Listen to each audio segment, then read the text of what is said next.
40 artistë arteve pamore nga Kosova, Malizi, Maqedonia dhe Shqipëria kanë prezantuar veprat e tyre në ekspozitën Art në sy të ëndrave, në Galerinë e Artit Vilson Kilica në Fier. Kjo ekspozitë e mbështetur nga Banka Credins organizohet në nder të ditës ndërkombëtare të vajzave dhe gruas, një ditë ku gratë ndihen të veçanta dhe të rëndësishme.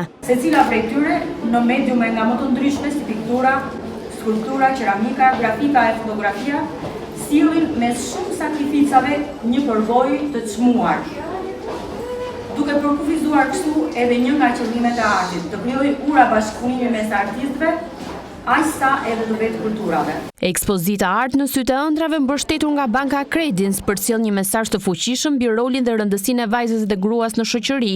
Çdo pikturë tregon forcën, bukurinë dhe qëndrueshmërinë e tyre. Ekspozita ka një koncept saktuar që lidhet me lirinë e krijimit, por kjo liri krijimi për gratë shqiptare, artiste është një sfidë e jashtëzakonshme, por kjo liri krijimi u lidhet me hapësirën e lirë edhe me kohën e lirë që ato kanë.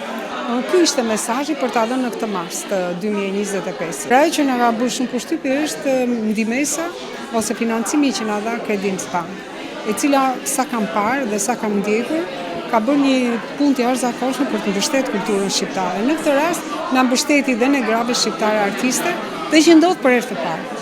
Ta gëzojmë të gjithë së bashku, të gjitha e një artiste të mrekullueshme, kemi shumë gjëra për të mësuar nga njëra tjetra, mbi të gjitha punë me shpirtë dhe zemër. Ekspozita Art në sy të ëndrave do të qëndrojë hapur për publikun në Fier për 10 ditë. Banka Credins është kthyer tashmë në një institucion shembull për sa i përket mbështetjes dhe promovimit të artit.